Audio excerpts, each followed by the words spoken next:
Buen día chicos, ¿cómo están? Soy Gabriel García, ayudante estudiantil de la Cátedra de Electrónica 1. En este corto video les voy a explicar cómo resolver los ejercicios del trabajo práctico de simulaciones. Bueno, primero que nada les doy una pequeña introducción a lo que es un TBJ. Un TBJ es un transistor bipolar de juntura, eso significan estas siglas. Puede ser tanto NPN como PNP. Un transistor bipolar de juntura es un componente electrónico de 3 terminales, es semiconductor. Los 3 terminales son colector, base y emisor. Es un componente electrónico también que es controlado por corriente. Entonces las corrientes que entra por la base es la corriente que controla el funcionamiento del transistor, ¿sí? Ahora, una regla mnemotécnica para saber si es un NPN o un PNP. Por acá podemos ver que la corriente sale por el emisor. Entonces en un NPN la corriente sale por el emisor. Y la flechita esta sale, digamos, va para afuera, digamos, apunta para afuera. Entonces a un NPN, a mí me gusta decirle que la flechita o la corriente del emisor no penetra. Entonces no penetra. Entonces yo sé que es un NPN, si la flechita está apuntando para afuera. Y si la flechita está apuntando para adentro, penetra. Entonces yo digo PNP, penetra. Es la única letra que me indica que es un PNP. Bueno, algo que se cumple en los transistores es que es similar a un nodo. Entonces se cumple la ley de Kirchhoff de corrientes. Las corrientes que entran, la suma de las corrientes que entran es igual a la suma de la corriente que sale. Las corrientes que entran acá, ¿cuáles son? Es la corriente de la base y la corriente del colector. ¿Sí? Se cumple siempre esta ecuación. Las corrientes que entran son iguales a las corrientes que salen. En este caso, la corriente estaría entrando por acá y saliendo por la base y saliendo por el colector. Se sigue cumpliendo esta ecuación. Ahora, el TBJ tiene 3 funcionamientos: amplificador, llave cerrada y llave abierta. Funciona como un amplificador, ¿por qué? Porque la corriente del colector es beta veces la corriente de base. Se amplifica la corriente, entonces el transistor bipolar de juntura es un amplificador de corriente. También un componente controlado por corriente, lo controla al funcionamiento lo controla esta corriente que está acá. También puede ser una llave abierta o una llave cerrada. Pero bueno, una llave abierta ¿entre dónde y dónde? Entre la base y el emisor, entre el colector y la base. ¿Dónde está la llave abierta y la llave cerrada? No, entre mi colector y mi emisor, mi llave. Ya les voy a mostrar en la próxima diapositiva un poco mejor para que lo entiendan. Entonces, los funcionamientos es como llave abierta o cerrada entre colector y emisor, o como amplificador entre la corriente de base y la corriente de colector. Los transistores que vamos a usar son los BC337 como NPN y el complementario es el PNP BC327. Normalmente todos los transistores, no todos, tienen su complementario, digamos. Si yo tengo un BC337, tengo otro transistor con características similares, pero en PNP. Bueno, al transistor lo podemos ver también como 2 diodos en serie, como vemos acá, entre el colector y el emisor. Esto es solamente una forma de verlo. No funciona el transistor así. No es que yo puedo poner 2 diodos en serie y listo, tengo un transistor. No, esto no funciona así. Solo lo puedo considerar como 2 diodos en serie para mostrarles el funcionamiento. Fíjense que yo les he dicho que puede funcionar como una llave abierta o una llave cerrada. ¿Cuándo va a ser una llave abierta? Cuando estos 2 diodos estén en inversa. Entonces estos 2 diodos van a estar abiertos. Y como llave cerrada, cuando entre el colector y el emisor sea un cortocircuito, estos dos van a estar en directa. ¿Sí? En todo el trabajo práctico solamente vamos a usar el NPN, el BC337, no vamos a usar el PNP. Y como amplificador, si este diodo está polarizado en inversa, este que está acá está polarizado en inversa y este está polarizado en directa, funciona como amplificador. Esto quiere decir que la corriente que entre por la base va a estar multiplicado beta veces por la corriente, la corriente que entre por el colector va a estar multiplicado beta veces por la corriente de la base, ¿sí? Que entre por la base. No se lo puede ver bien acá, pero ustedes ya conocen algo de las corrientes controladas por otras corrientes o corrientes controladas por tensión o tensión controlada por corriente de circuitos 1. Esto es muy parecido. Bueno, en el primer punto ustedes les piden que busquen las características del BC337 para poder resolver después el circuito, ¿sí?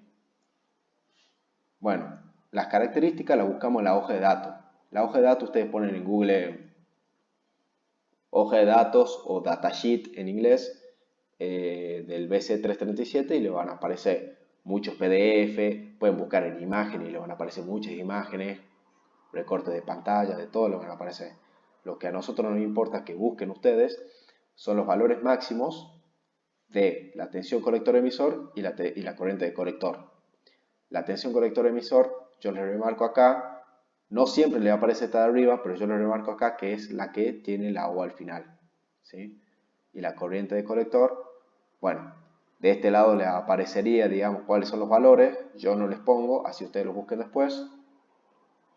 Después les piden la ganancia de corriente.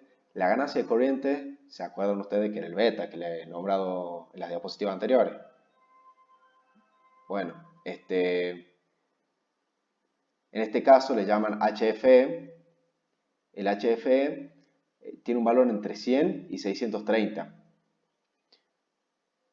Normalmente se usa un solo valor, o sea, en algunas hojas de datos van a encontrar un solo valor y en otras van a encontrar que es un rango de valores, ¿sí? Si ustedes quieren usar un valor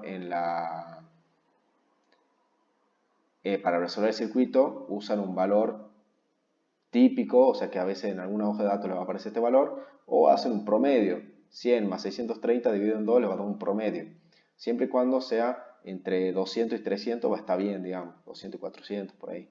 Esos son los valores normales del HFE. Bueno, pero ¿cómo hago para saber yo si tengo un transistor normal, lo tengo en la mano, cómo hago para saber el HFE? Si acá tengo un rango de valores, no es que voy a poder suponer uno solamente, capaz que está mal.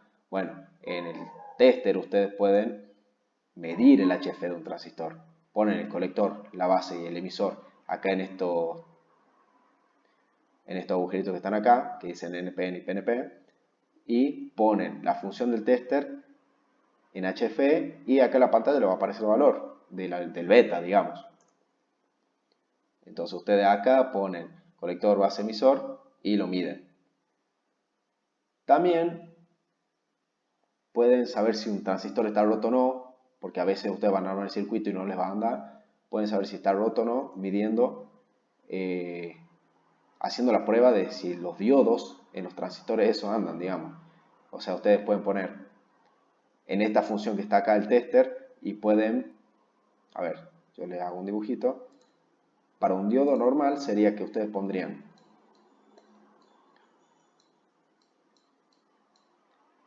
el positivo del tester lo pondrían en el ánodo y el negativo lo pondrían en el cátodo y medirían acá en la pantalla un 0,6. ¿sí? Si ustedes ponen en esta función el tester le va a dar 0,6 voltios, cosas así. Ahora, si ustedes lo ponen al revés, si ustedes ponen el positivo en el ánodo y el negativo en el cátodo, esto le va a dar un valor o muy grande o no le va a dar nada, digamos, porque no está midiendo nada. Ahora, en un transistor, ¿qué pueden hacer? Ustedes tenían dos diodos, tenían uno entre la base y el colector, y otro entre la base y el emisor. Entonces, ustedes midiendo esos dos diodos y que les dé bien esos valores, significa que están dando siempre con el circuito desconectado. Ahora el práctico nos pide que polaricemos los transistores. Polarizar un transistor es darle los valores de resistencia de tal forma que esté o en zona de corte, en zona de saturación o en zona lineal. En zona de corte sería una llave abierta, en zona de saturación sería una llave cerrada y en zona activa directa, en zona lineal, sería un amplificador.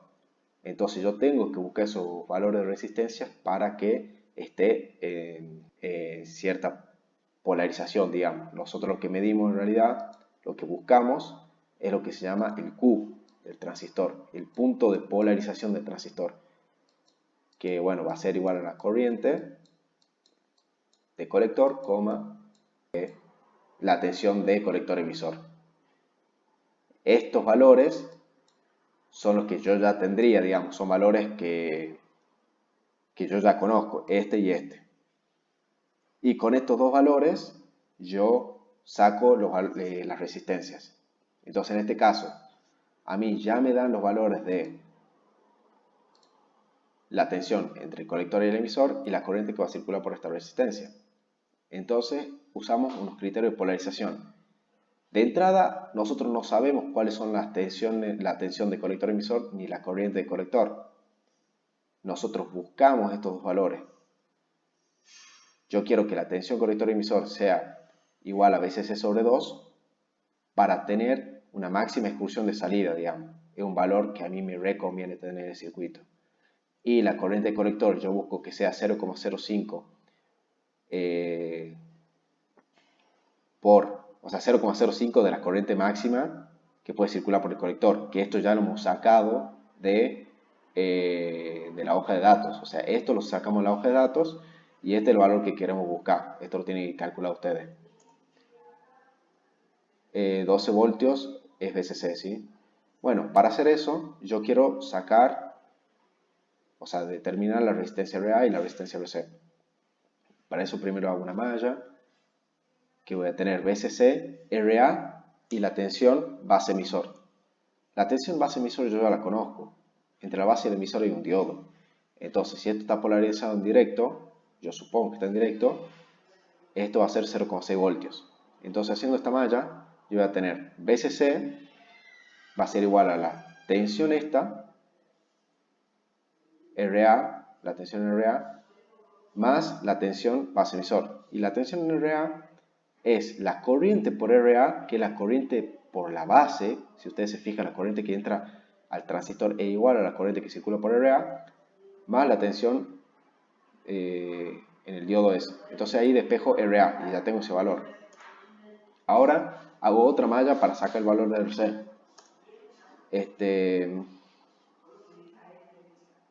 Bueno, hago esta malla, yo tengo la tensión RC más la tensión entre el colector y el emisor, ¿sí? Algo para tener en cuenta, nunca van a usar esta tensión entre el colector y la base, nunca la van a usar, no la tengan en cuenta para hacer mallas, nunca usen esa tensión para hacer mallas. Entonces, haciendo esa malla, yo tengo la corriente de colector, que yo ya la conozco porque la he determinado acá, por la corriente de RC más la tensión colector emisor, que esta ya la conozco y esta ya la conozco. Entonces, despejo RC y uso esa ecuación, ¿sí? Entonces, veamos cuáles son las cosas que yo conozco. Esta y la corriente base, ¿qué sería? Sería la corriente de colector dividido en el beta, que ustedes ya lo han determinado, o lo han sacado de la hoja de datos, o han visto que en la hoja de datos estaba el rango y han hecho el promedio, digamos, sacó el valor medio en ese rango, y bueno. Y en este caso yo conozco la tensión de colector, la tensión de la fuente de alimentación, la tensión colector emisor y la corriente colector. Ahora, ¿cómo corroboro yo que esté en zona lineal una vez armado el circuito, sacado la resistencia y yo usando la protoboard, o sea, armando el circuito? Con el tester yo lo que puedo hacer es lo que hice antes, o sea, puedo ver la tensión que tengo entre el colector emisor, sea la que yo quiera, ¿sí? Suponiendo, bueno, en el caso anterior vimos que era 6 voltios, si esto es 12, esto va a ser 6. Entonces en este caso yo pongo el tester entre el colector y el emisor y me deberá dar 6 voltios. Entre la base y el emisor me deberá dar 0,6 y entre la base y el colector no sé qué tensión me debería dar, en realidad sí sé, debería ser la suma, debería ser colector emisor menos la tensión de base emisor. Y también puedo ver la tensión entre los diodos, digamos, entre el colector y la base me debería dar que esto esté invertido, ¿sí? Y que esto esté en directo, o entre colector y emisor. Siempre mido tensión en continuo. Ahora, el punto que nosotros acabamos de sacar va a ser este, va a estar en el medio. Yo sé que la zona de saturación es básicamente esta. ¿Por qué sé que es esta? Porque la tensión colector-emisor es casi cero. Y yo he dicho que por acá tengo un cortocircuito, entonces la tensión colector-emisor entre esto y esto es la de un cortocircuito, es cero. Entonces todo esto es mi zona de saturación. Yo no quiero que mi punto de polarización esté ahí. Tampoco quiero que esté en mi zona de corte, que va a ser este. Ahí lo dibujo muy grande. Que es donde la corriente es cero. O sea, acá este va a estar abierto, este va a estar abierto y por el colector no va a circular nada de corriente. Entonces yo no quiero que esté en ese punto. Yo quiero que esté en este punto donde voy a tener una tensión colector-emisor igual a 6 voltios y una corriente de colector que va a ser, no sé, supongamos un valor de 4 miliamperes, ¿sí? 4 mil. Desde ya les digo, spoiler, que este no es el valor que les va a dar. Este sí, pero este no es. Bueno, ahora tenemos otro circuito en el punto 2. Este se llama circuito autopolarizado. Este circuito es más estable que el otro circuito, ya vamos a hablar un poco de estabilidad más tarde. Acá se incluye una resistencia RE, resistencia del emisor, que es la que me da la estabilidad del circuito, y una resistencia RB. Bueno, los criterios de polarización para este circuito son 4, en el otro eran 2. Acá nosotros tenemos la tensión de colector. La tensión de colector, yo antes tenía la tensión de colector emisor, ahora yo tengo la tensión de colector. Esta tensión de colector aquí es igual. Fíjese, acá tengo el colector. Entonces la tensión de colector es toda la tensión que tengo desde este punto hasta este punto, hasta masa. Entonces esto va a ser igual a la tensión colector emisor más la tensión en la resistencia RE. ¿Se entiende eso? Bueno, supongo que sí. No encuentro el puntito. Ahí está. Bueno. Después la resistencia RE me dicen que va a ser 0,1 de BCC. 0,1 por BCC va a ser 1,2 voltios. Entonces en esta resistencia van a caer 1,2 voltios. La corriente de colector va a ser igual que en el punto anterior, 0,05 por la corriente máxima. Y la corriente IP va a ser 10 veces la corriente IB. Esta es mi corriente IP. Yo le digo IP. Ustedes le pueden poner el nombre que ustedes quieran. En la cátedra todos le decimos corriente IP. La corriente de base yo ya la conozco porque es beta veces menor que la corriente de colector, que ya lo hemos calculado. ¿Y por qué uso este criterio? Porque si la corriente IP no es 10 veces más grande que la corriente de base, yo no puedo considerar que la corriente por RA y la corriente por RB sea la misma. Entonces yo por eso uso este criterio, para que la corriente por RA y la corriente por RB sea la misma y pueda hacer un divisor de tensión más tarde, ¿sí? Acuérdense que para hacer un divisor de tensión yo necesito que la corriente por las resistencias sean iguales. Si a mí ya me dan los valores de resistencia y me piden que yo busque la tensión de colector emisor, el punto de polarización, digamos, tensión de colector emisor y la corriente de colector, yo no puedo usar ninguno de estas cosas, de estos criterios, en el circuito. No puedo usar ninguno. ¿Por qué? Si yo ya tengo los valores de la resistencia, el circuito ya está polarizado, ya tiene su punto de polarización y yo lo estoy buscando. En este caso es al revés. Yo tengo el punto de polarización, que es la tensión colector-emisor y la corriente de colector, y busco las resistencias. Por eso puedo usar todo este criterio. Pero si ya me dan la resistencia, no lo puedo usar. Como máximo, para simplificar los cálculos, yo puedo decir que la corriente de polarización, la corriente de IP, es mucho mayor a la corriente I de base. ¿Sí? Y que esta corriente por RA va a ser igual a RB. Pero no puedo decir que va a ser 10 veces mayor, porque yo no sé si eso es verdad. ¿Se entiende? Bueno, ahora borremos todo esto porque me va a quedar marcado y no quiero eso.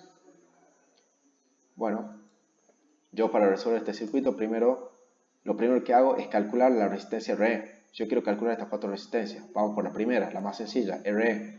Yo ya tengo la corriente de colector, también tengo la tensión a la resistencia RE y lo único que tengo que hacer es dividir. Pero para así ahí no circula la corriente de colector por RE. Por acá no circula la corriente de colector. Entonces, ¿por qué pongo esto? ¿Por qué pongo eso? Porque la corriente de emisor, ¿sí? Suponiendo que esta es la corriente de emisor, es igual a la corriente de colector más la corriente de base. Y esto es igual a 1 más beta por la corriente de base. ¿Sí? Y beta es muy grande. Beta muy grande. Suponemos 200. ¿Sí? Supongamos 200. Lo hagamos de otra forma. La corriente de colector es 1 más 1 sobre beta. Esto es aproximadamente 0. Entonces, la corriente de emisor es aproximadamente la corriente de colector. ¿Sí? Borramos todo esto porque si no me queda improlijo. Y seguimos. Entonces se entiende que la corriente de colector es similar o equivalente a la corriente de emisor. En este caso, porque el beta es muy grande, no en todos los transistores se da que el beta sea muy grande. Hay transistores, como los transistores de potencia, que el beta es de 20, digamos, es muy chico. No podés decir ahí que la corriente de colector sea igual a la corriente de emisor. O puede ser menor, puede ser de 10, puede ser de 5. Entonces resolvamos para las otras resistencias. Ya tenemos la resistencia RE, ahora vamos con la resistencia RC. Y fíjense acá que yo ya tengo la tensión de colector emisor. ¿Sí? La saco de acá, que va a ser 6 voltios. Y esto es 1,2, lo paso restando y me queda 6 menos 1,2, 4,8. Bueno, sí, acá tengo 4,8, 1,2. Y esto que es 12. Paso restando esto. La corriente por RC, la tensión en RC es la corriente por RC multiplicada por RC. Entonces paso dividiendo la corriente, que ya la conozco, y saco RC. Listo, me quedan 2 resistencias. Vamos. Ahora, ¿qué malla utilizo? Fíjense acá. Hago esta malla de acá. ¿Por qué? Ya conozco esta tensión, la tensión base emisor. Conozco esta tensión. Entonces, esta tensión es fácil de conocer, la suma de estas dos, digamos. Y yo ya conozco la resistencia, la corriente que circula por acá. ¿Se entiende? Yo tengo la tensión más igual a estas dos tensiones que ya la conozco, dividido en la corriente que ya conozco, porque ya la he calculado. Fácil, me queda una resistencia nomás. ¿Qué malla voy a usar? Voy a usar esta malla, que está acá, porque ya conozco la corriente, ya conozco la tensión, ya conozco esta resistencia. Entonces, la corriente esta, multiplicada por RA más RB, porque están en serie, porque hemos supuesto que por acá no circula corriente, puedo sacar la resistencia RA. Entonces, ahí está. RA más RB es BCC sobre IP. Entonces hago BCC sobre IP menos RB y listo. Tengo la resistencia RA. Ahora, acá yo he calculado para este punto. Ven que cuando la corriente es 0, cuando la tensión entre el colector y el emisor es 0, la corriente máxima que puedes circular, digamos, por el circuito va a ser VCC dividido en la resistencia RC más RE. ¿Por qué? Porque acá esto va a ser un cortocircuito, entonces me va a quedar una malla que va a ser RC en serie con RE y VCC, digamos. ¿Se entiende? Entonces la corriente de colector ahí va a ser exactamente igual a la corriente de emisor, y estas dos resistencias van a estar en serie. En este punto, las dos, no va a circular corriente por esa malla. ¿Por qué? Porque esto va a estar abierto. Cuando no circule corriente por esta malla, porque esto está abierto, la tensión entre colector y emisor va a ser la misma que VCC. Si no circula corriente por RC, no cae tensión acá, entonces este punto es igual a este punto. Y lo mismo pasa acá, si no circula corriente por RE, este punto es igual a este punto. Entonces, este punto va a ser el colector y este punto también va a ser el emisor, digamos. Entonces ahí va a caer solamente VCC. Bueno, ahora analicemos la estabilidad. No quiero hacer más largo este video. Si se aumenta la temperatura del transistor, aumenta el beta. Y el beta es la ganancia de corriente. Entonces, si aumenta beta, va a aumentar la tensión en RC. ¿Por qué? Porque la corriente esta se va a mantener constante, digamos. Se mantiene esta corriente constante y aumenta el beta, entonces esta corriente va a aumentar. Aumenta la corriente por la resistencia RC. Si aumenta la corriente por RC, aumenta la tensión en RC. ¿Y qué pasa acá? Fíjense que hay una malla que es la tensión en RC más la tensión colector-emisor va a ser igual a la tensión VCC. Esto es constante.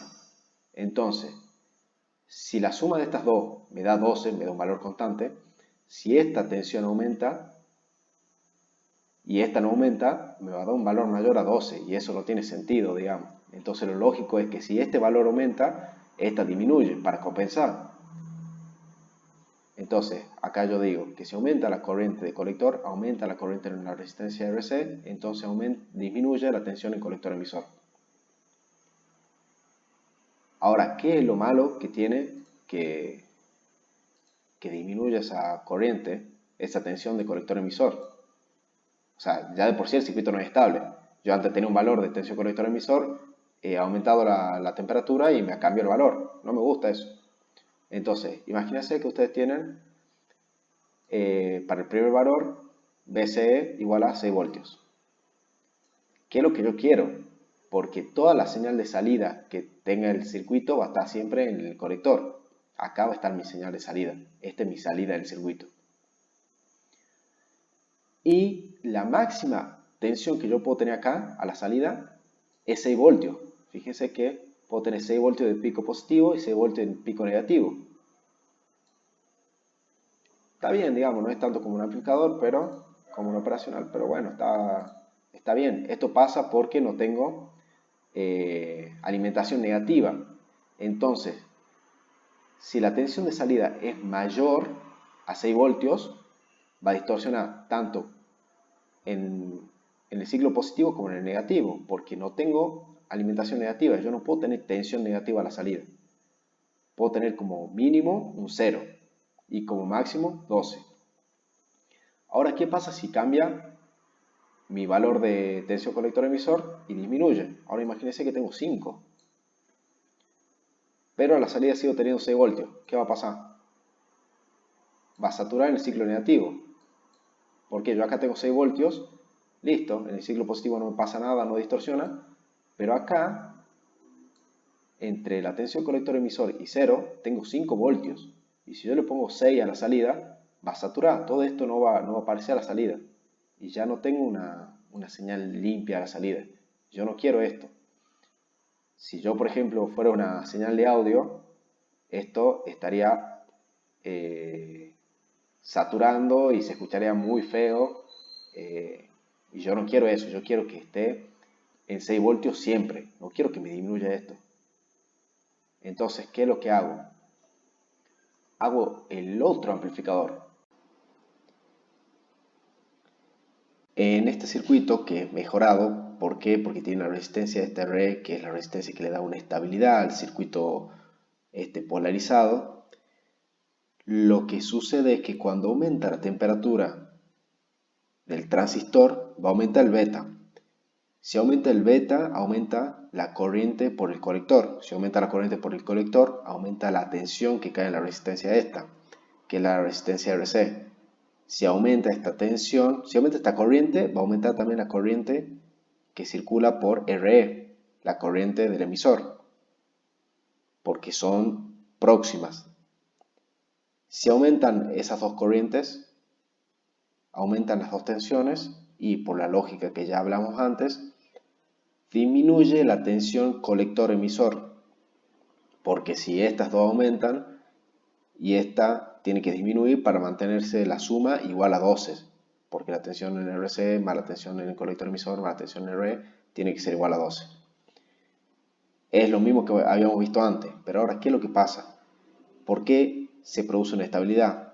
Fíjense que esta tensión acá permanece constante por más que aumente el beta en el transistor.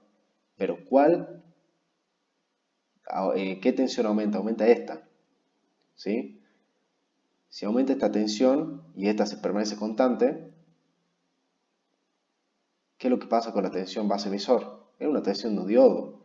Hasta donde sabíamos nosotros esa tensión era constante, no variaba, era de 0,6. Pero bueno, no es tan así. Repasemos. Si aumenta la temperatura, aumenta el beta. Si aumenta el beta, aumenta la corriente de colector y aumentan estas dos tensiones, las tensiones de las dos resistencias. Si aumenta esas dos tensiones, disminuye la tensión colector-emisor, que es lo que nosotros no queremos. Ahora, veo la malla 2. No sé si se acuerdan, en la diapositiva anterior hemos visto que esta era la malla 2. Y la tensión RB, que es la constante, va a ser igual a la tensión en la base emisor y la tensión en la resistencia esta. Si esta aumenta y esta se permanece constante, la lógica me dice que esta va a tener que disminuir. Pero esta es la tensión de un diodo. Entonces, ¿qué es lo que pasa? Si disminuye esta tensión y vamos a la curva del diodo, fíjense que cuando el diodo llega a 0,6 voltios, aumenta la corriente que circula por él. En este caso va a ser la corriente I de base. Y la tensión es la tensión base emisor. Hagamos un dibujito acá. Vamos con la pluma. Y fíjense que acá tengo la tensión de 0,6 voltios. Fíjense la corriente. Esta línea me ha salido no muy recta.